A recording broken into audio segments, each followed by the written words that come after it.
Hello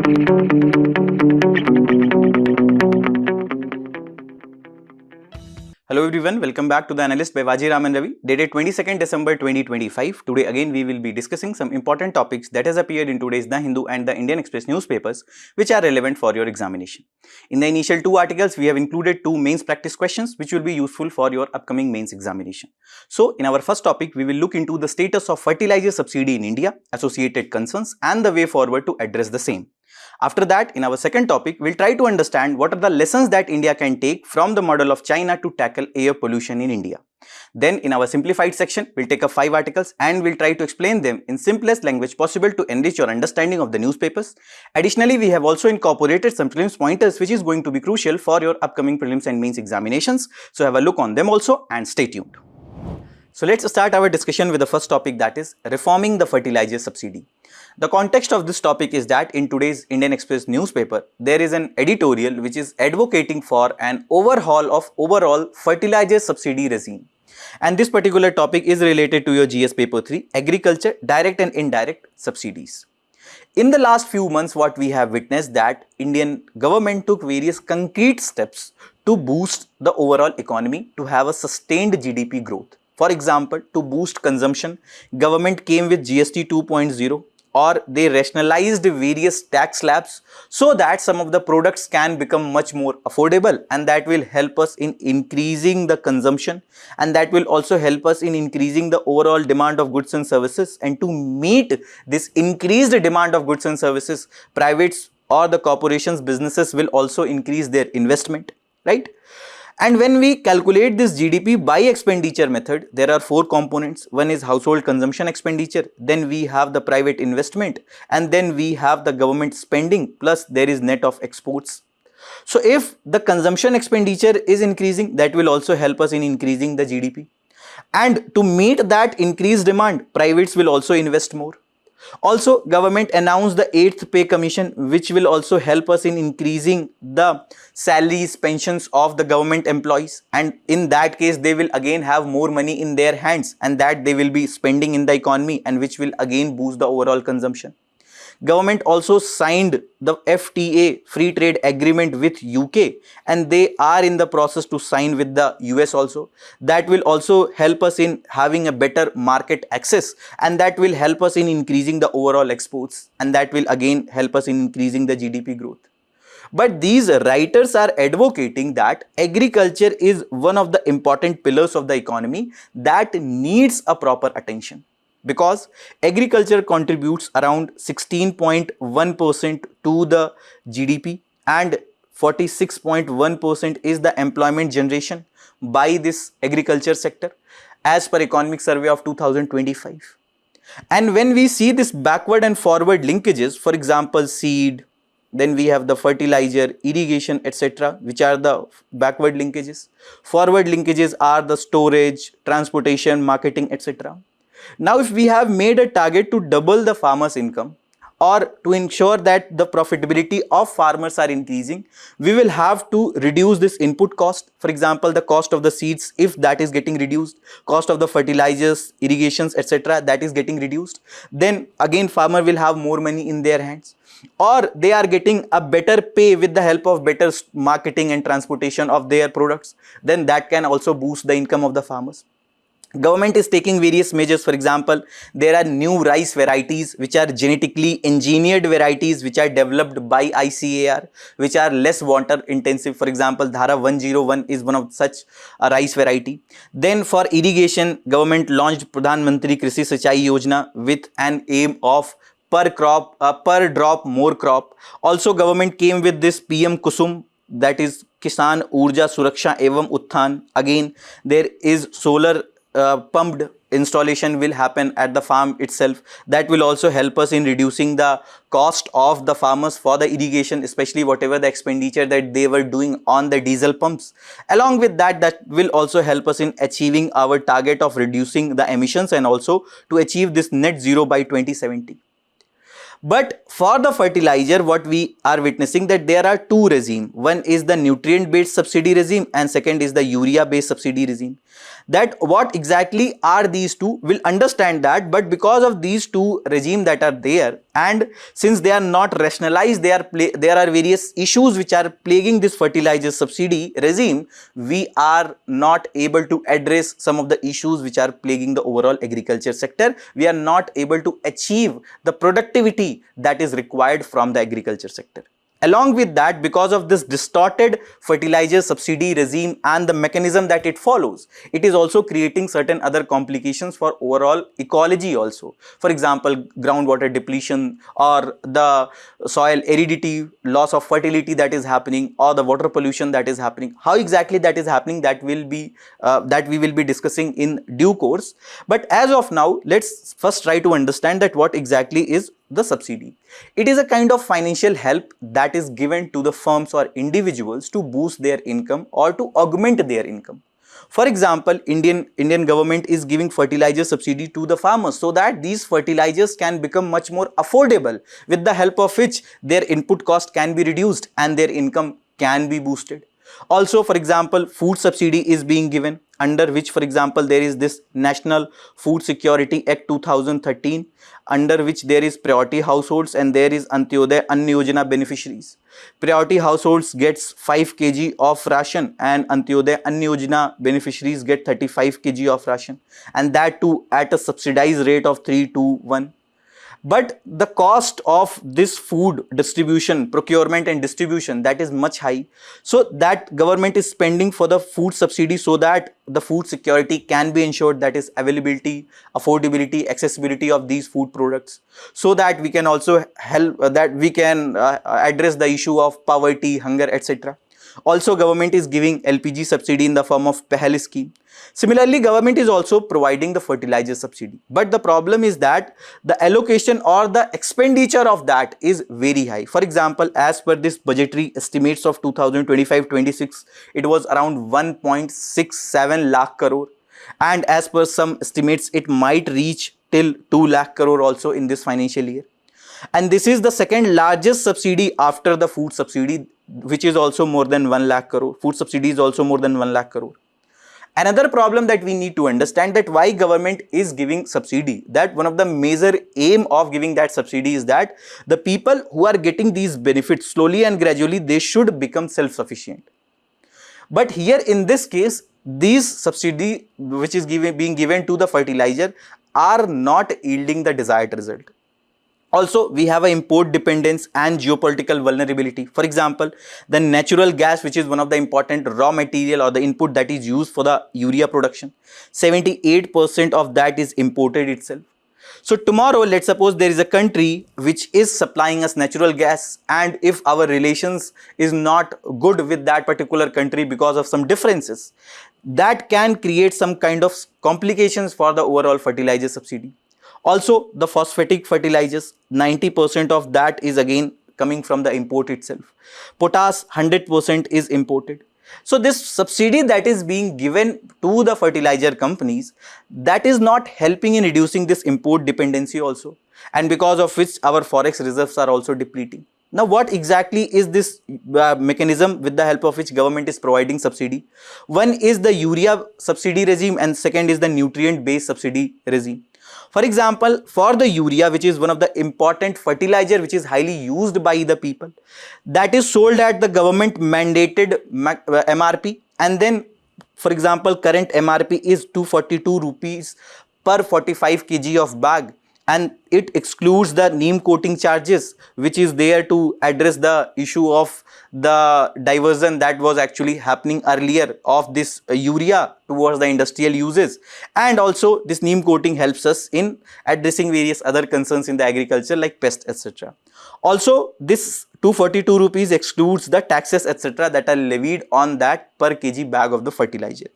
Also, this subsidy that is provided to the urea manufacturer or the importer, and it covers the difference between the delivered cost of urea and the net market realization. What does that mean? In simple term, we can understand that whatever the cost that company has to spend on the inputs, on the transportation, plus the profits of the company, etc.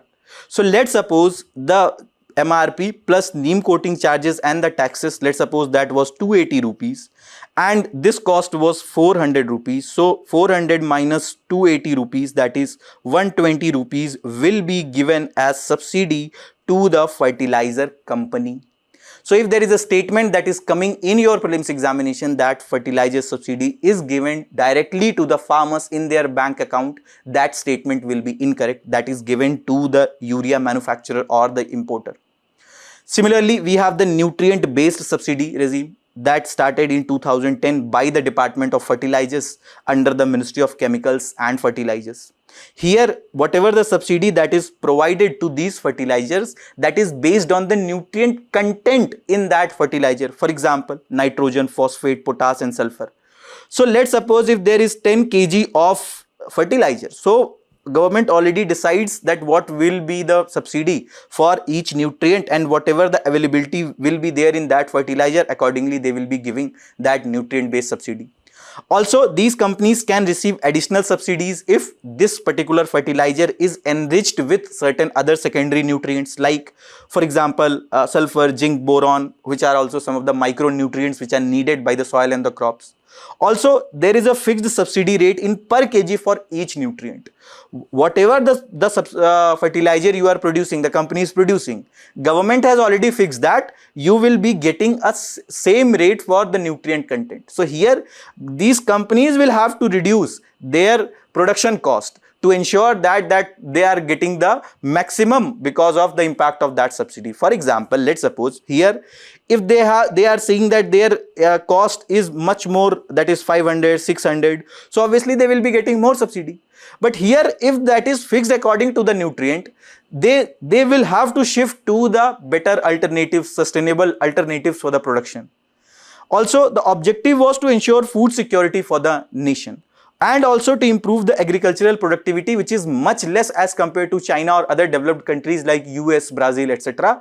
Also to promote the balanced fertilizer application that is distorted. For example, ideal ratio should be 4:2:1, but as of now it is 10.9:4.1:1 as per the data from the Ministry of Agriculture and Farmers Welfare, and this was also quoted in today's this article itself. Also, what we need to understand that before 1960s, we were dependent on the import of the food grains itself. But with the insult that we faced for the PL 480 from the United States, we launched Green Revolution. And under the Green Revolution, important components were that we shifted to high yielding variety of the seeds, plus the chemical fertilizers, etc. were used.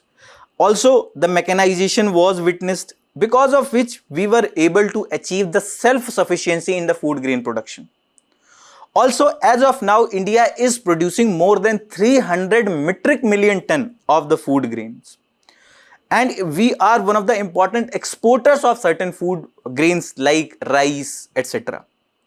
But the problem is that this strategy, that use of chemical fertilizers, people are still limited to that itself. They haven't shifted to sustainable alternatives, and because of which we are witnessing this overuse of fertilizers, which is one of the important issue with the fertilizer subsidy, that the companies are getting subsidy, people, the farmers are getting that at the affordable cost, at the competitive prices, and that is leading to overuse of the fertilizers, even without understanding that whether their soil needs that much of fertilizer or not. They are using that because there is a perception that until and unless chemical fertilizers will be used, it will not help us in achieving a proper food grain production.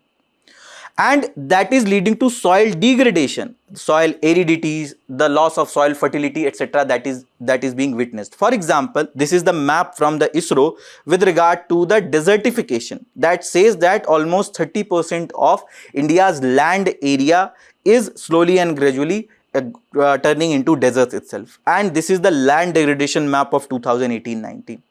Some of the reasons you can see that where the green revolution actually happened. This is some of the areas, these are some of the areas where we are witnessing the land degradation. This is again a report from the FAO and UNCCD's Global Land Outlook report that says that India's total geographical area is around 328.7 million hectare, and the land which is under degradation is around 96.4 million hectares, that is around 29.3% of India's total geographical area is degraded, is on the verge of complete degradation itself. And one of the major reasons for that is the poor use of the fertilizers itself, irrational use of the fertilizers itself. Also, this is leading to environmental concerns because the leaching that is happening to the groundwater, along with that runoff that happens from the fields to the water bodies, that leads to eutrophication, that also leads to the overall impact on the ecosystem of that water body also, and the financial burden on the government. What we need to understand that in economy there is a trade-off or there is an opportunity cost. Either we can do this or we can do that. We can't do both the things. Why? Because our resources are limited. For example, if government is only having 1 lakh crore and they are spending that whole amount on the fertilizers subsidy itself, so obviously at that point of time, because of that, government will not have that much of money that they can spend on the defense modernization, that they can spend on ensuring that the Poshan Abhiyan is getting fulfilled or the nutritional deficiency is getting addressed. The government will not be having the sufficient fund to spend on the research and development. Why? Because whatever the money was there, that is already spent on the fertilizer subsidy itself. So if we will rationalize that fertilizer subsidy, whatever the amount that we will be saving, that we can spend on some of the productive activities like skilling of the people, like going for the innovation, research and development. As of now, that expense is around 0.6 to 0.7% itself on the research and development itself. Also, lack of targeting. For example, in India, 85 to 86% of the farmers are small and marginal itself, having the per capita land availability at 1.08 hectare as per Agri Census of 2015-16, right? But the problem is that these people who are in actual need of this fertilizer subsidy, they are not able to get the benefits. There is poor availability of these fertilizers, there is a shortage, and this has been in news constantly in last few years, especially before the sowing seasons, whether it is Rabi or the Kharif seasons, that there is a complete shortage of these fertilizers bags in the market. And because of which these people, these small and marginal farmers who are in actual needs, they have to buy that from the black market, etc., where the prices are much more higher. Also, the lack of proper supply. For example, we have already seen that the high dependency that we have for the raw materials as well as some of the finished fertilizers. And when there will be a supply chain disruption, for example, what happened during COVID-19, or for example, what happened due to any other supply chain disruption that can come in future. So that will somewhat squeeze the supply of these fertilizers, and when there will be improper supply, the income of the farmers or overall production, food grain production, might be jeopardized. Also, highly skewed towards urea. That is again one of the major issue, that you can see that here the NPK ratio, that for the urea or the nitrogen content, the fertilizer having nitrogen content, that is 10.9 itself. Because there is a perception, there is a disbelief that urea is one of the important components for a sustained food grain production. And also, if you see this recent government initiatives which government is taking to actually address the underlying issues of the fertilizer subsidies, with the help of which they can rationalize that fertilizer subsidies, as well as how exactly the supply and the targeting can be done in a better manner. For example, government came with this urea gold, which is sulfur coated urea, that where the urea is enriched with the sulfur itself, and whatever the urea that is being coated with the sulfur, that will also help us in enriching the soil with the sulfur. Also, it is more economical and efficient than the neem coated urea. What we have discussed that earlier, the plain urea that was being sold in the market, that was also being canalized or diverted for the industrial activities, trafficking, etc. were being done. To address that, government went with the neem coating, so that it is not fit or it cannot be used for the industrial purposes. Plus, neem coating was also helping us in tackling the pests, etc. on the agricultural field. But again, the availability of this neem oil or neem cake that was being used for neem coating of the urea, that was a concern. To address that, government came with the sulfur coating of the urea because we have a consistent supply of the sulfur. Also, that will help us in reducing the input cost for the farmers. Why? Because again, because there will be a slow release of this urea in the soil, and that will reduce the overall need of the fertilizer. So obviously farmer will need less packets, so less input cost, and that will lead to more profits for the farmers. Along with that, this particular neem cakes or the neem oil, that was much costlier as compared to the sulfur that government is going to use. And this, let's suppose this is a packet of urea gold, that it will have 37% of nitrogen, 17% sulfur blend, and its major aim is to boost the crop yield with the better availability of the urea at the field, and that will also improve the overall soil quality. It also promises better harvest, lower cost, brighter future, and it is coming in the convenient packaging of the 40 kg bags. Also, government came with one nation, one fertilizer. That fertilizers will be sold at a single brand with the single brand name Bharat, that will be used for all type of major fertilizers that will be sold in the country. Also, this soil health card scheme that government launched in 2015, and the objective was to assess the soil health every 2 years, so that the farmer can understand that what are the major deficiencies in the soil of the farmers, with the help of which he can also rationalize the fertilizer use. The details of the soil parameters like pH, organic carbon, nitrogen, phosphorus and potassium levels will be shared with the farmers. Also, the site specific nutrient management that will reduce the excessive fertilizer use, and it will be implemented through state governments that will cover all agricultural land. It will also encourage the precision farming for improved productivity and cost effectiveness. Precision farming means that we will be utilizing or we will be using resources according to the need of the soil, and it will not be irrational.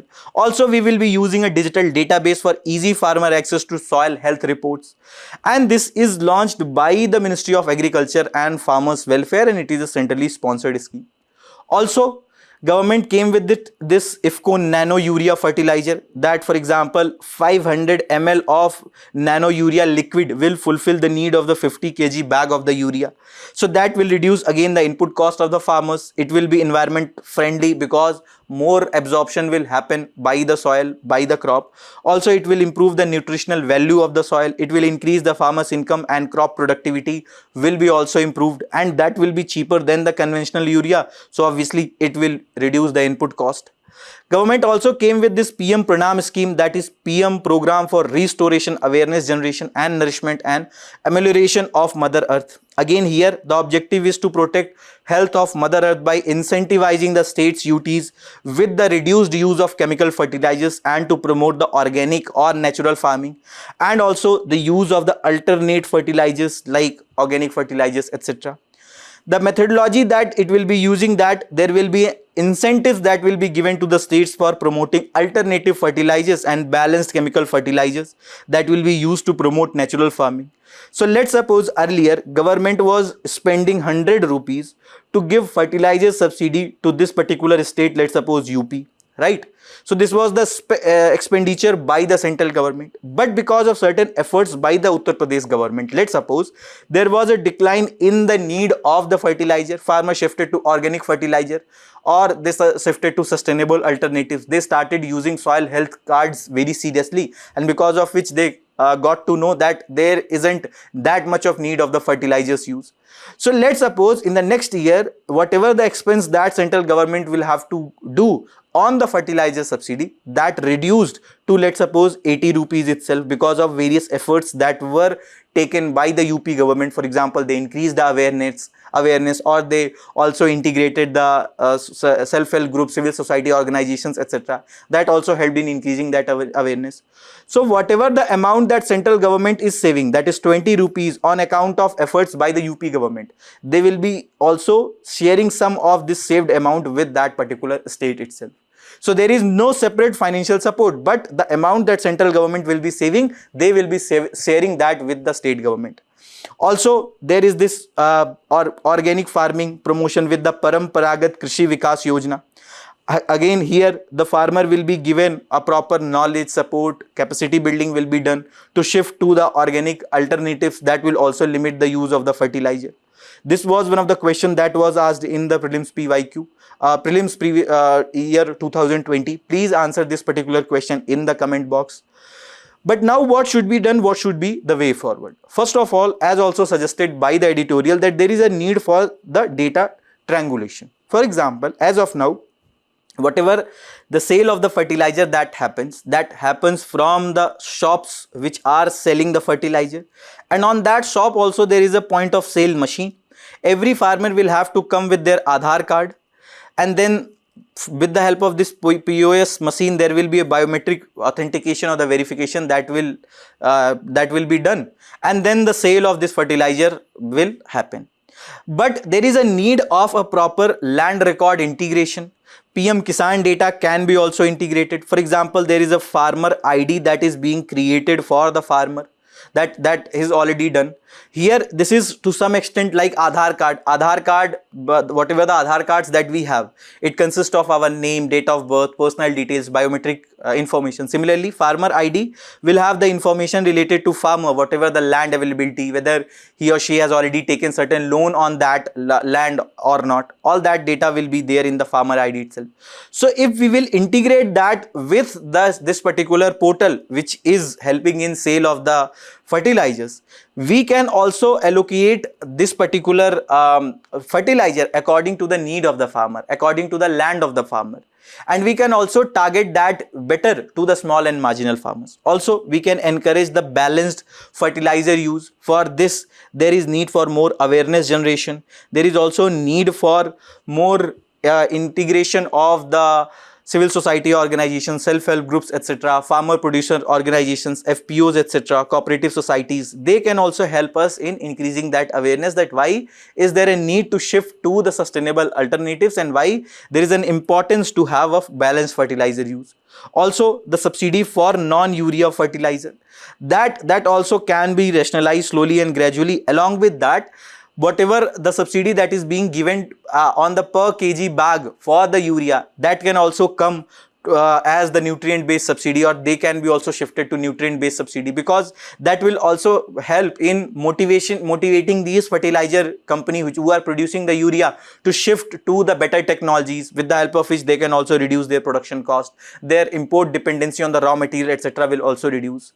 Also, better fertilizer application technologies, that also needs to be promoted. For example, there is need for precision farming. For example, drones, etc., can be also utilized. For example, there is a Namo drone Didi scheme. So if there will be a better application instead of the traditional application methods which are utilized by the farmers, we can also have a better yield per kg of the fertilizer use that we are doing.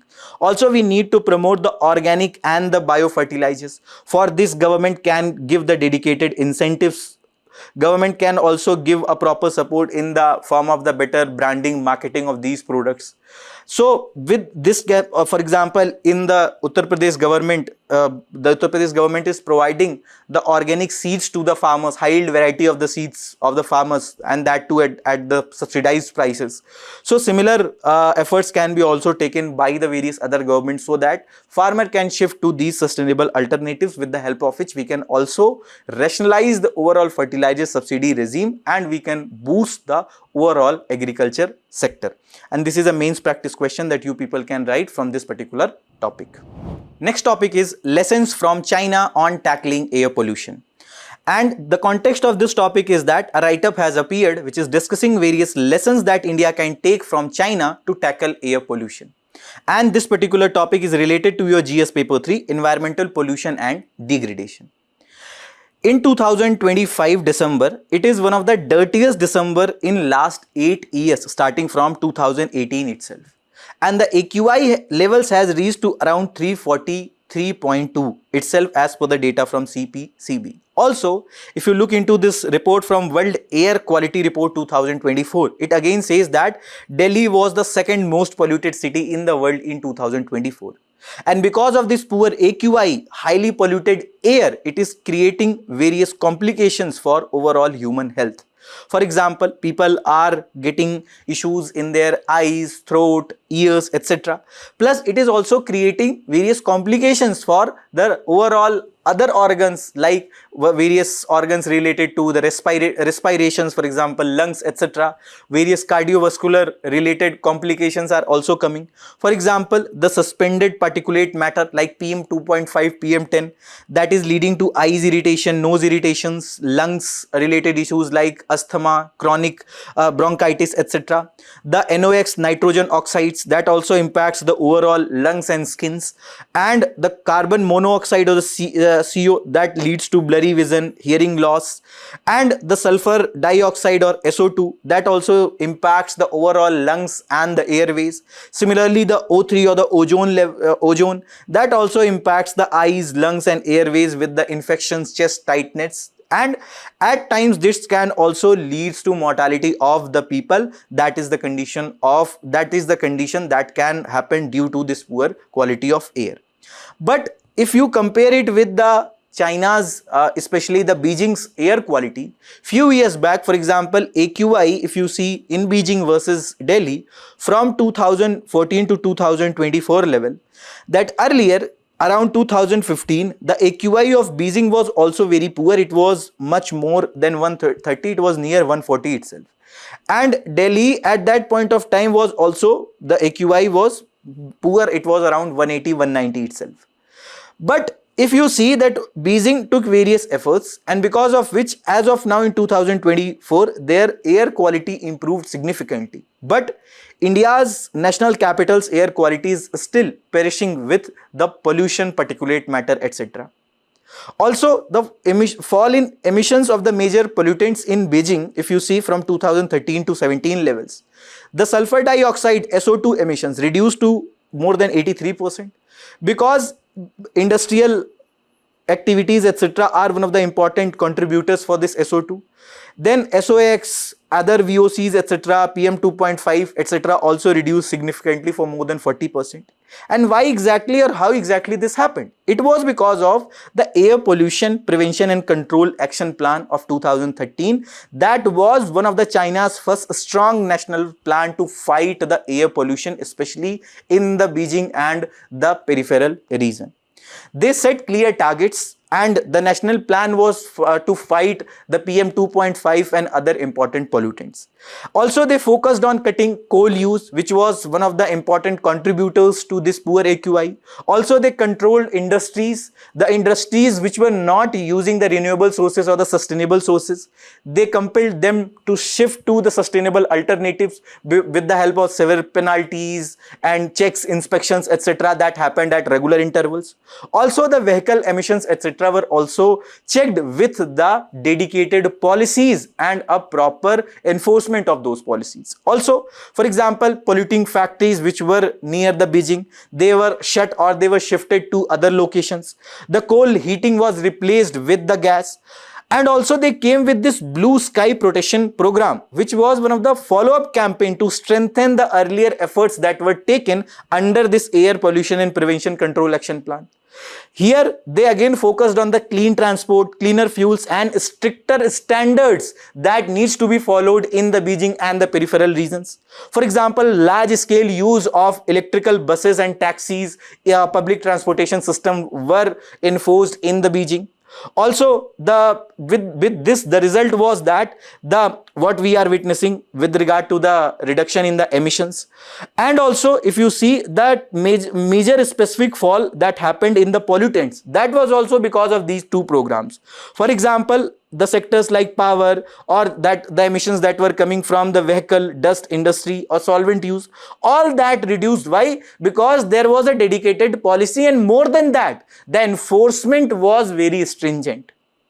And that is one of the area where India is lagging, that we do have a proper policies, proper program. The major issue is the enforcement itself. For example, there are desulfurization plants, etc., flue gas desulfurization that needs to be followed by the thermal power plants and under other industries, but they are non-functional. They are not functioning properly. Whenever there will be an inspection that will be done, they will shift to certain jugaad or certain alternatives to remove the penalties, etc., or to reduce the penalties that they need to pay. But it is the poor civic sense with the people, the poor sense of responsibility that we are having, that it is our air, it is our people who are suffering with the poor AQI. That we, until and unless we will have this sense of responsibility, it might be little difficult to tackle this problem. Also, that this policy coherence that was being witnessed under these two programs, that there were clear targets. For example, all sectors were working towards the same goal of the clean air itself. Energy, transport, industry policies, all that were aligned. As of now, in this Delhi NCR region, there are different governments. For example, UP, Haryana, Punjab, then you have the Delhi government, then we have the central government. There are different bodies, and that is one of the important issue, that there is a poor institutional coordination. One of the institute will be taking certain efforts, but that will not be properly complemented by the other institutions.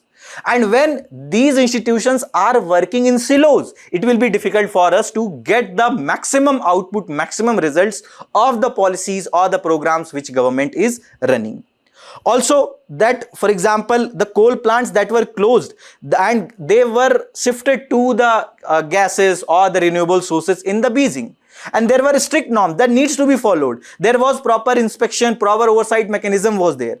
Also, the stronger laws were there with the real penalties, time-bound penalties. For example, whatever the factories who were violating norms, they were fined or they were shut down. Officials were also held accountable. For example, here you will see that the IS officers or the secretary, etc., they were given, they make policy, they make various programs. But that was the difference in the case of the China itself, that they will have to make policy, but they will also have to come with the dedicated results, and that too based on the parameter itself. That whatever the policy that you made, okay, we are coming with the graded response action plan. So what is the impact that it had created in the reduction of PM 2.5, PM 10 or other important indicators? If that will not happen, these people, these policy makers will also be held accountable. So that is one of the major difference, that is one of the major learning that we can take from the China. Also, there was a regional coordination that was happening. For example, in this Beijing, Tianjin and Hebei, there was an airshed approach that was being followed. That it is not limited to any one area, one district itself or any one region. Rather, this whole area will be taken into account, and then there will be an airshed approach that will be followed. Whatever the stricter norms are there, every area or this whole region will have to follow. Because let's suppose any problem, or if there are industries which are working in Gurgaon, Noida, etc., who are not following the emission norms, so that will also contribute to the poor AQI of the Delhi. So this whole NCR region should be taken into account, and that airshed approach will have to be followed, and this whole area will have to undergo that transformation that is needed to actually tackle this menace. And one of the major component was the financial investment that the Beijing did to overcome this pollution, and that increased significantly from 2013 to 17, and that increased to almost 6x in that 4 years itself. And that was one of the reasons that they were able to achieve the desired targets. Because to shift to the sustainable alternatives, to shift to the cleaner public transports, etc., we need the investment, and that was being provided by the government itself. Also, if you see the PM 2.5 source for Beijing and Delhi, Beijing in 2013 and Delhi in 2023. In Delhi, especially in the winter months, motor vehicles are one of the important contributors to the overall PM 2.5 or particulate matter 2.5 levels. Whereas in Beijing, it is 31% itself, because of the expansion or the better availability of the public transport facilities. Similarly, the coal and fuel use industry, they were contributing 18% in Beijing. It was contributing almost to nil in 2023. Construction dust, 4%, and this is for the PM 2.5, and other miscellaneous 17%. That shows that motor vehicles are one of the important contributors to the Delhi's poor air quality, and this was the data from CPCB for the year 2023. So we need to shift to the better alternatives. For example, we shifted to BS6 norms, but again there are various vehicles who are running without this BS6 norms also. Diesel vehicles, etc., which are more than 10 years older, they are also running. The emissions, etc., are much higher for these vehicles, but we are not able to go for that stricter enforcement of these norms. Now, what are the interventions that we have discussed that led to this clean air turnaround in the Beijing? For example, they replaced the coal boilers with the natural gas that we discussed. They also closed and relocated the polluting industries. Also, there was this enforcement of China's 6 emission norms, massive expansion of electrical mobility and public transport. For example, in India, we have the FAME India scheme. Also, the dense real-time PM 2.5 monitoring networks, and these networks, these monitoring stations were properly checked at regular intervals that whether the data that is coming, that is proper or not. Performance linked accountability of the local officials, the incentives were given, they were held accountable for if non-achievement of the targets. And outcome, this was visible that PM 2.5 level declined to a significant level.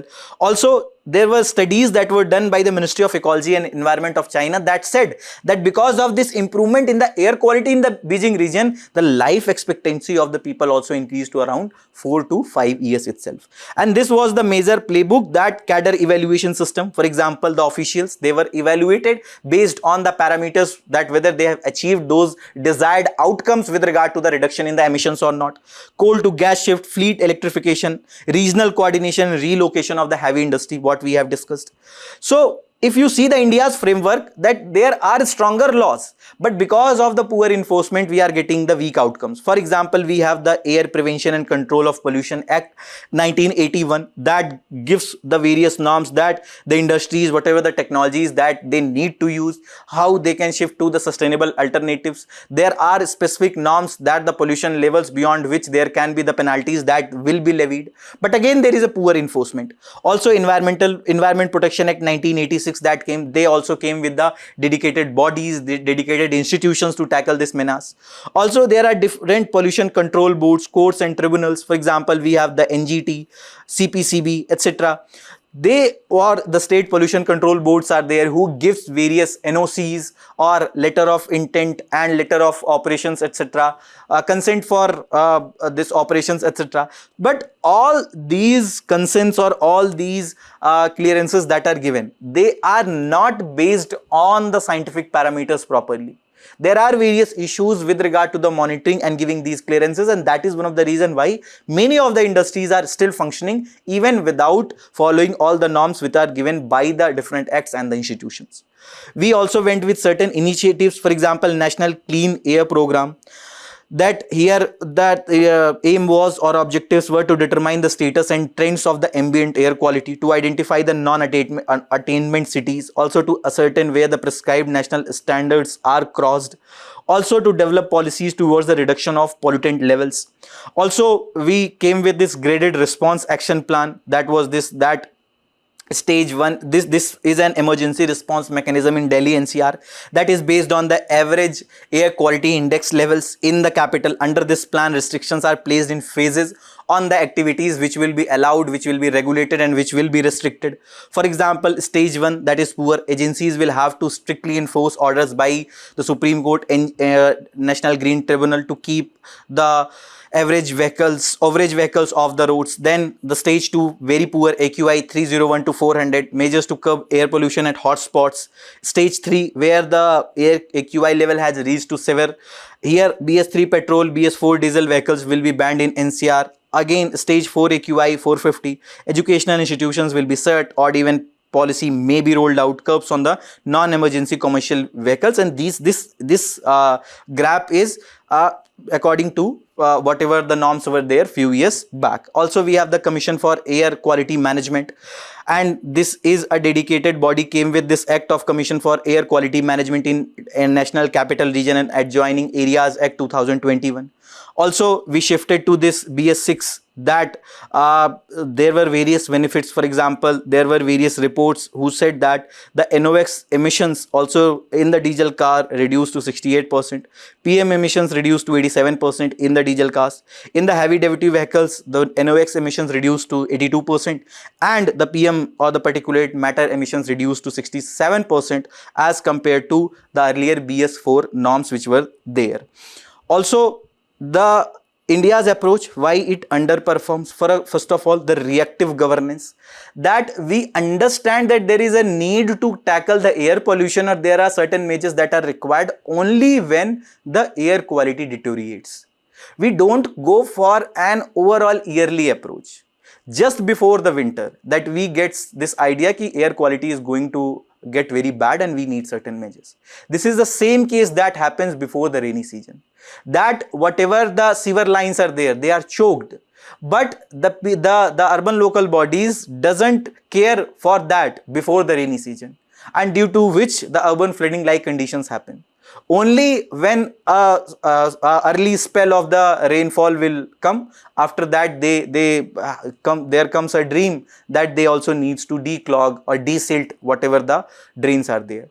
So we focus on the episodic measures, that okay, let's go for certain measures for the December and January. We don't go for an overall long-term approach, and this is mainly triggered during pollution peaks and not embedded in the long-term planning. That what is the long-term planning, that what are the measures, what are the different restrictions for the starting any industrial activity in the NCR region. From the first stage itself, if that will be regulated properly, so probably they will follow those norms in future.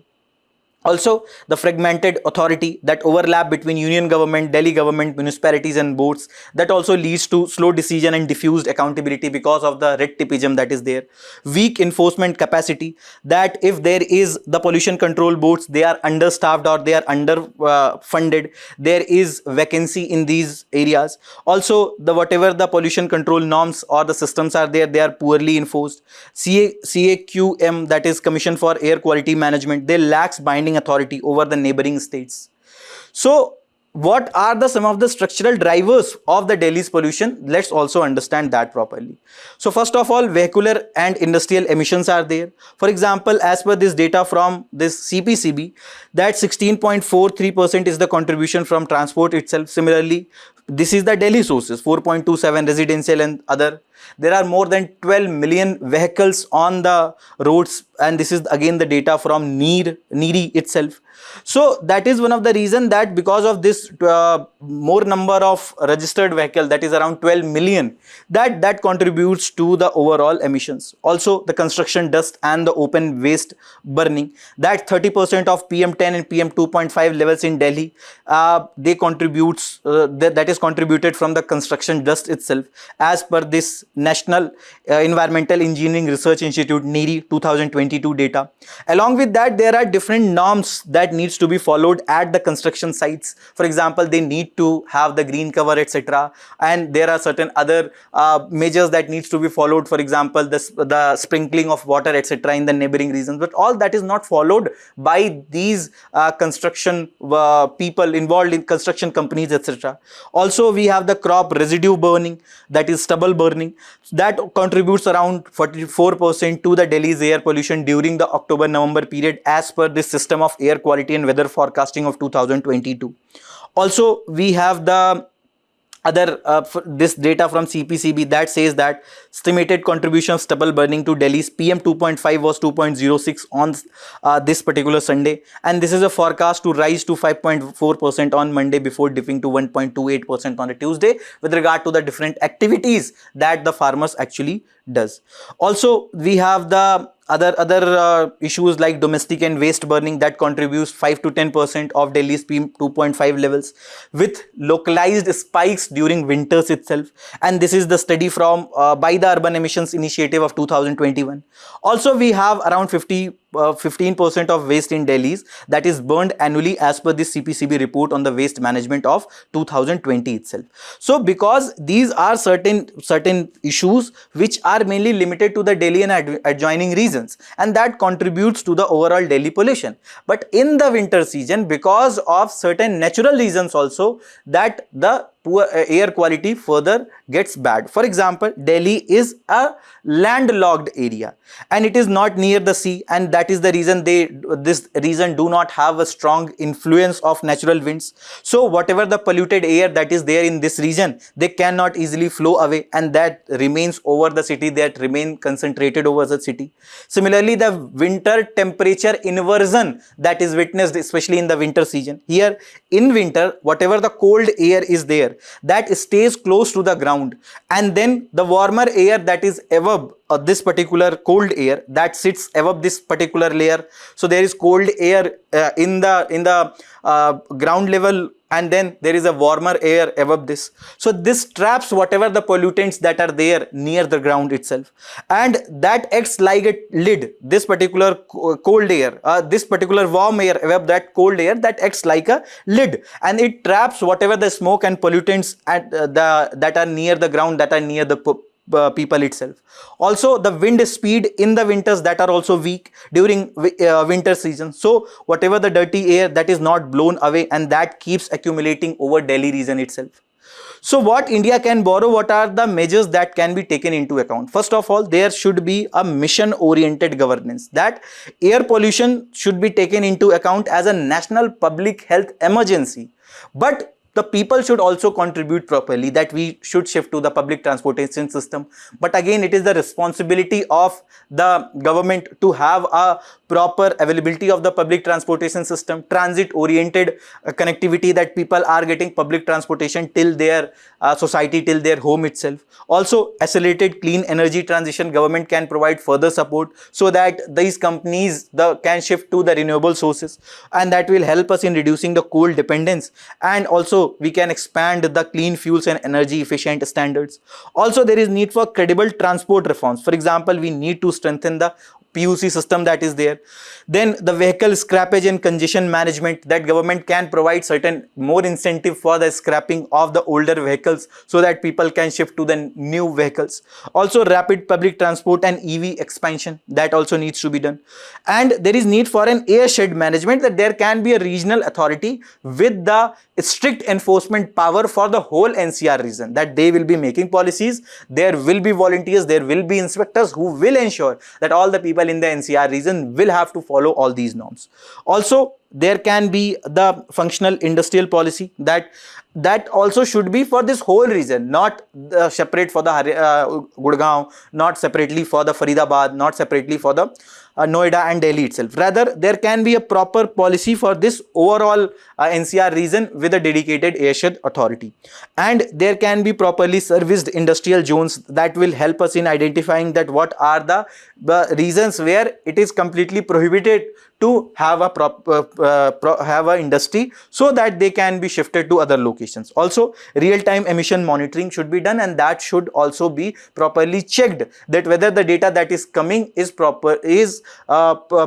getting updation or not. Also, the regional airshed governance, that Delhi NCR airshed authority on the Beijing-Tenzing heavy model, which we have just discussed, this can actually help us in addressing that issue of siloed approach, as well as it can also help us in getting better outcomes for whatever the efforts or the policies which are being made. So in short, one of the important learnings that we can take from the China model is there is need for strict enforcement. We do have law, we do have the bodies. The only problem lies with the enforcement and a proper cooperation from the people, from the citizens. So if that is done, if the citizens will properly cooperate, they will shift to the sustainable alternatives. If there will be a strict enforcement, that can help us in improving the quality of air. This is a mains practice question that you people can write from this particular topic.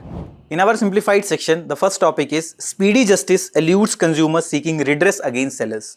This is related to your GS paper 2 executive, and this has appeared in today's The Hindu, page number 12. So this Consumer Protection Act 2019 that provides for various mechanisms to protect the interest of the consumers. For example, the people like me and you who are buying various goods or taking various services, whether in the online or the offline mode. And also, the act provided for simple, speedy and effective grievance redressal with the help of these institutions, and also to address new age market challenges, whether it is the e-commerce or the misleading ads on the social medias, etc. Now, as per this act, who is a consumer? The person who will be buying goods or availing services for the personal use, not for the resale or for the commercial purpose. Also, the coverage under this act includes offline and online sale, also the e-commerce, tele-shopping, direct selling and multi-level marketing, all that is covered under it. The product liability includes manufacturers, service providers, sellers, etc. For example, whosoever is registered as a seller on the Amazon or on the Flipkart, along with the manufacturer of that product, along with these service providers like Flipkart and Amazon, etc., all those will be covered under the act. Also, the grounds for taking action is defect, inadequate warning, warranty breaches, etc. For example, if you bought a particular product, let's suppose refrigerator from the Amazon, but that refrigerator exploded whenever you started using that, and there was an inadequate warning also, there was a defect also, and then the company, manufacturer or the service provider, they are not ready to give you compensation. In that case, you can go to these institutions to have the whatever the redressal that can be provided to you. Under this act, there are 6 rights. One is right to safety, that whatever the products that are being sold, that is completely safe for the human use. Right to be informed, all the information related to that product, that how will have to handle that product, all that should come with the product itself. Right to choose, that we should be given various options. For example, if you want to buy a shampoo, that should not come only with the 1 liter option, rather various options should be there, various quality, etc., various brands should be there, so that we can choose according to our needs. Also, right to be heard, that if there is a grievance, so these institutions should hear us. Along with that, even before approaching these institutions, there should be a proper mechanism in the form of the customer support, etc., that should be given, that should be provided by these manufacturers, service providers, or the sellers itself. Also, right to seek redressal from these institutions as well as the service providers, manufacturers and sellers. Also, right to consumer awareness, that time to time these manufacturers, sellers and the service providers should also increase the awareness among the consumers, so that they can choose their products accordingly and they can also handle and use their products safely. And if there are certain issues with regard to these defects, inadequate warnings, claims, etc., so these are the penalties, etc., that can be levied by these institutions. Along with that, at various levels we have the different kind of institutions, and this particular article is mainly talking about that itself, that there are more than lakhs of cases are pending in the consumer commissions across the country. For example, in 2024, that around 5 lakh, as of 30 January 2024, there are more than 5 lakh cases, 5,43,592 cases which are pending across the countries. Also, there are vacancies as on August 19, 2025 in the state commission, that vacant post of the president are 18, vacant post of members are 62, vacant post of president 218 in the district commission, and vacant post of member 518 in the district commissions as per the Rajya Sabha question and answers. So if there is pendency, there is vacancies with regard to the president and members who will be taking decision, and that is the reason whatever the commissions that are functioning, they are overburdened with the cases. More than that, the tariq pe tariq or the delay, the adjournments that we witness, because of which there are various problems that people has to face, because there are various appeals which are filed by the different stakeholders, and there may be a case the person who is at the vulnerable situation, who wants to seek redressal, they will have to travel a larger distance, that is being that was written in this article itself, and at that, because of which they also has to bear an extra cost for the transportation, etc. They might also has to compromise also on their jobs, etc., that they are doing. So to address that, we need to ensure that these vacancies, etc., are getting fulfilled in a time bound manner, so that we can fulfill the idea by this consumer, whatever the idea that was given by the Consumer Protection Act of simple, speedy and effective grievance redressal to the consumers and the overall citizens. Next topic is GDP is growing rapidly. Why isn't private capital expenditure. This is related to your GS paper 3, growth and development, and this has appeared in today's Indian Express, page number 12. So in September 2022, the Union Finance Minister called on India Inc. at an industry summit to put money into the expanding their capacity, asking what's stopping you from investing. And that quarter, India's real GDP growth rate more than halved to 6.3%, and now revised to 6% after the post-COVID favorable base effect that continued to fade away. For example, that at the COVID, if the GDP growth rate declined to 1%, so if there will be increase in the subsequent quarter or subsequent year, there will be a base effect that will give an idea that GDP growth rate has increased significantly in the subsequent quarter or the subsequent year. After 3 years, GDP has grown to almost 8.2% in the same 3-month period, and also still there is a big question that why the state of investment by the private sector still is not at that level that it should be. The problem here is that we need to understand that the GDP, that is total market value or the total value of all the goods and services that are produced in the domestic territory during a financial year. So here the formula that we discussed in the first topic also, that if we talk about the expenditure approach, here household consumption expenditure is there, private investment is there, government spending is there, and net of export is there. So if private investment is not coming, so we will not be able to achieve whatever the GDP growth rate that we are targeting. More than that, even if we consider by the value added method, that whatever the value addition that is done by all the economic activity for all the sectors of economy, so again if investment is not coming, value addition will not happen. So here since 2011-12, the private corporate investment has flatlined at around 12% of the GDP. And there are some quarterly variations that has not broken down out of 12% of GDP range. For example, if you see that here the private capital expenditure, that it is not that itself that has stuck around 12%. The gross fixed capital formation, the private Capex share declined to of the total investment in the country or the gross fixed capital formation, the private capital expenditure share declined to 34.4% in 23-24, the lowest since 32.7% in 2011-12. Also, as a percentage of GDP, while this gross fixed capital formation, whatever the investment that they are doing on building machineries, etc., that as a whole has risen from under 31% in 2016-17 at 33.7% in 24-25. It was still lower than 34% plus figure that was seen at the start of the last decade. And their interest coverage is, this interest coverage ratio is also improving.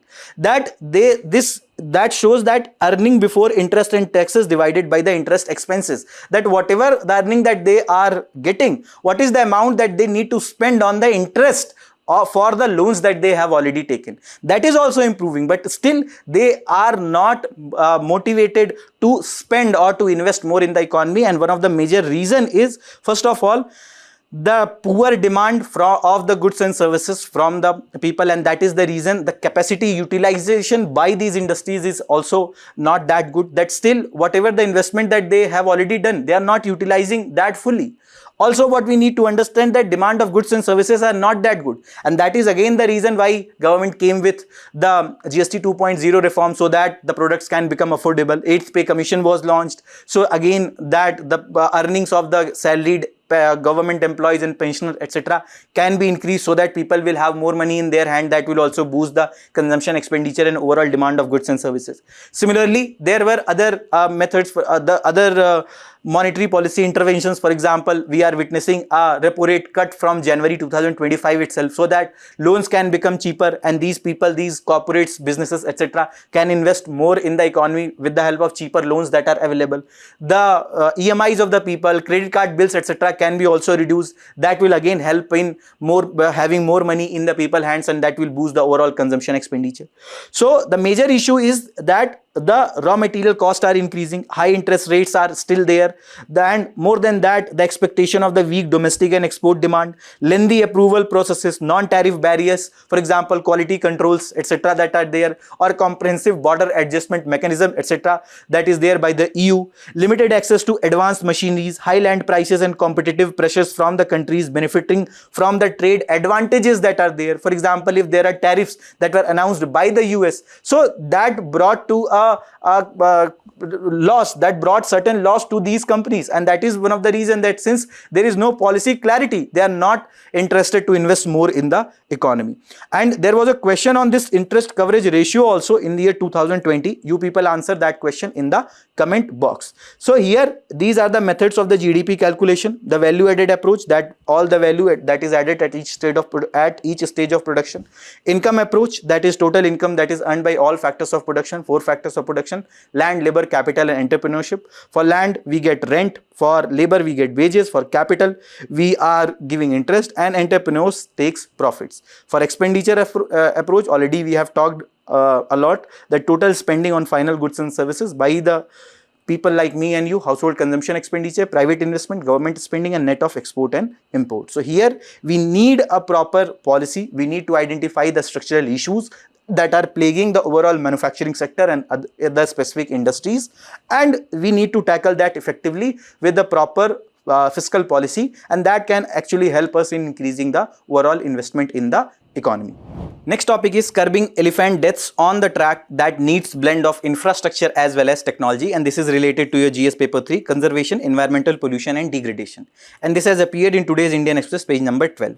So recently a Delhi bound Rajdhani Express collided with a herd of elephants in Assam's Hojai district in the early hours of Saturday, and that killed 7 of them.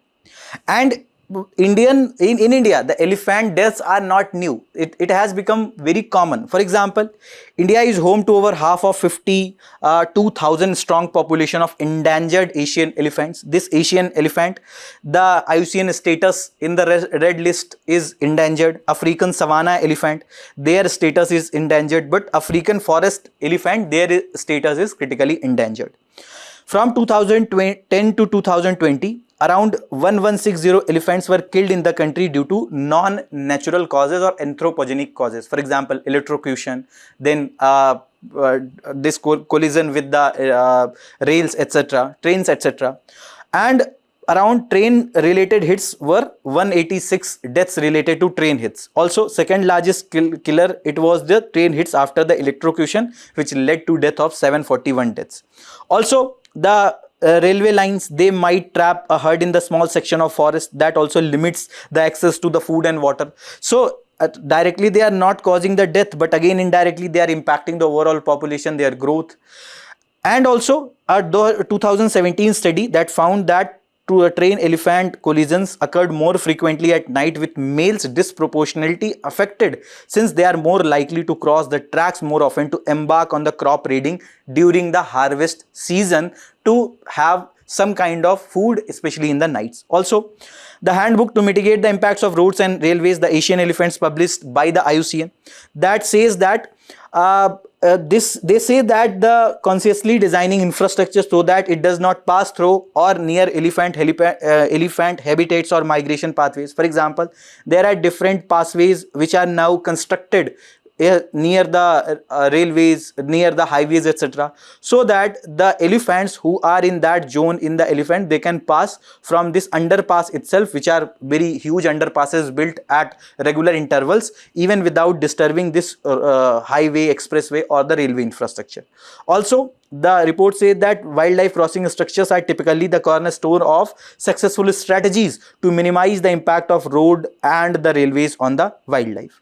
Also, these crossing structures can either be underpasses, wildlife travels underneath, that is LTI, underbridge, flyover, etc., whatever we have discussed.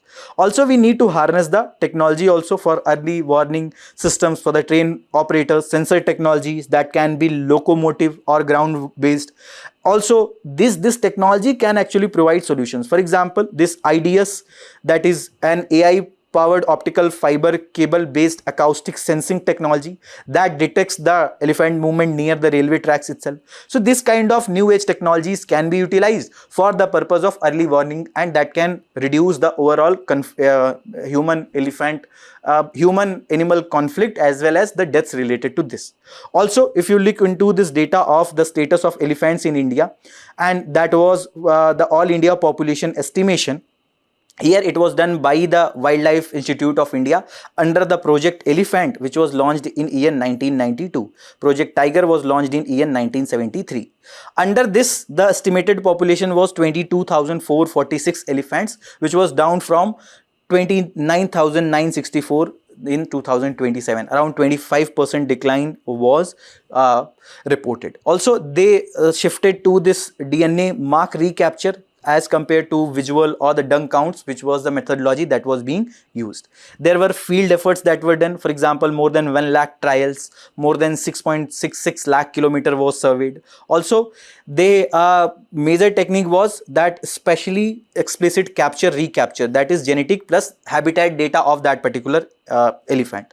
Also, the regional trends, if you see Western Ghats, there also we witnessed a decline, similarly in other regions. And if you see the states having the highest population, Karnataka is the state having the highest population. Another major characteristic of this particular elephant is that whatever the herd of the elephant is there, that is mainly led by the female elephant itself. Also, the gestation period is comparatively longer, that is around the 22 months, and this was the question that was asked in year 2020. You people answer this particular question in the comment box. Also, this is the comparison between African and Asian elephant, that African are generally having the large size with the fan shaped ears. Asian elephants are generally smaller with round shaped ears. Also, the head shape, the African elephant's head shape is rounded heads, plus for the Asian elephants it is twin domed head with an indent running up the center of the heads. The tusk, they are bigger tusk and they are present in both male and female with regard to in the case of the African elephant. Also, in the case of Asian elephants, the smaller tusks are present, and that are present only in the male, not in females. And most of the females and some male have small tusks that are called as tusses.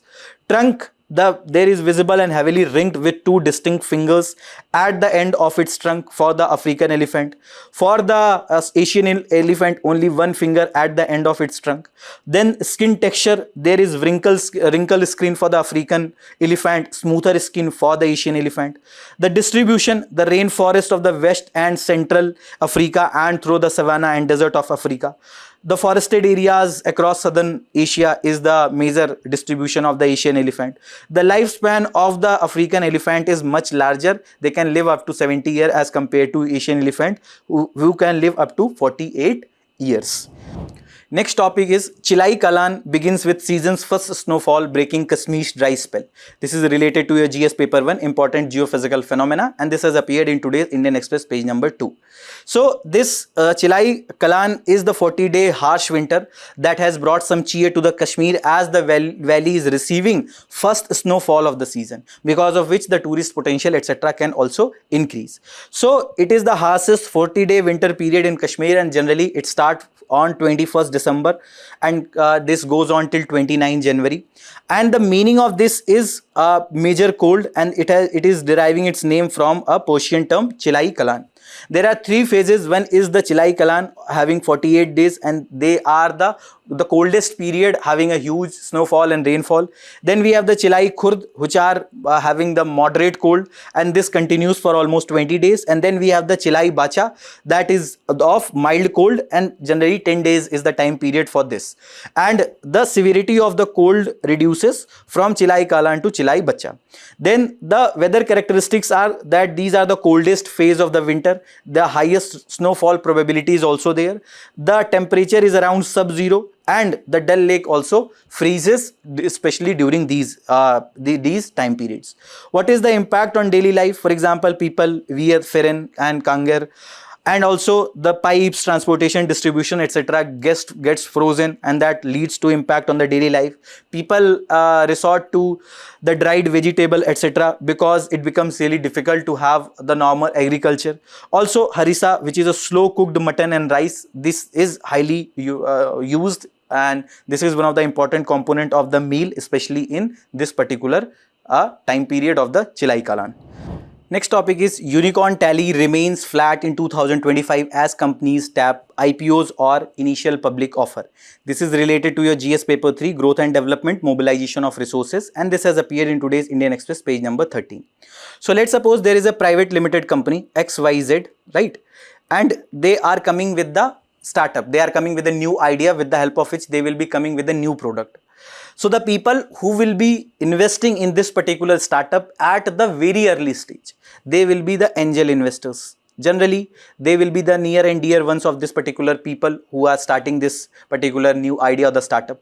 Then after this particular company is coming with the minimum viable product, that they came with a product which can be marketed and sold in the market, then venture capitalists come. These are the big these are the big fund houses, etc., who come and they take ownership in lieu of the funds and other money and the capital that they give to this particular XYZ private limited. Now, another option this particular company is having, that they can come with the IPO, initial public offer, that they can dilute some part of their ownership in the company, and in lieu of that dilution, they can make their shares available to the general public, right? So, for the first time, when the company will make their shares available to the general public, that they will have to come with the IPO itself. So what we are witnessing, and whatever the IPOs that is coming, or the funds that are given, whether by the venture capitalist or whether they are coming with the IPOs, that comes at a valuation. And that valuation in simple term is the worth of the company or the worth of the startup, that what is the revenue that they have started generating, what is the profits that they are generating, what is the product that they have built, what is the potential of that product. All that will be considered while calculating the valuation. And now what we are witnessing, that earlier that these new age startups were shifting to the venture capitalist or private equity funds, but now they are shifting to IPOs. They are coming with the IPOs. For example, Wakefit or even Shadowfax or recently Grow or other Misho, etc., are the companies who are listed on the stock market. And one of the major reason why they are shifting to the IPOs is they are getting better valuation in the stock market while coming with the IPOs, plus their brand, etc., gets promoted to a greater level whenever they are coming with the IPOs. That is one of the reasons. So any company having a valuation of 1 billion, so that will be called as the unicorn. As of now, there are more than 120 startups having this unicorn status. So a privately held startup company that is founded after 2000, that is now valued at over 1 billion, will be called as unicorn. Similarly, gazelle, cheetah, zebra, camel, etc., are other status or the terms that are given to the different companies or the startups according to their valuation. Now this particular unicorn, that was the name that was given by Alan Lee in 2013, because unicorn is one of the animal which is generally not found readily. It is having the mythological significance, and this was also seen in the Indus Valley civilization, the Pashupati seal that we see. So because generally at that point of time in 2013, it was very difficult for a company to achieve $1 billion valuation. That was the reason this name came unicorn. But now slowly and gradually we have witnessed that there is a complete shift in this startup domain, in this particular corporate world, that in India itself, there are more than 120 unicorns at this point of time. Similarly, you can also remember this particular order, that what is the valuation, gazelle, cheetah, zebra and camel, etc.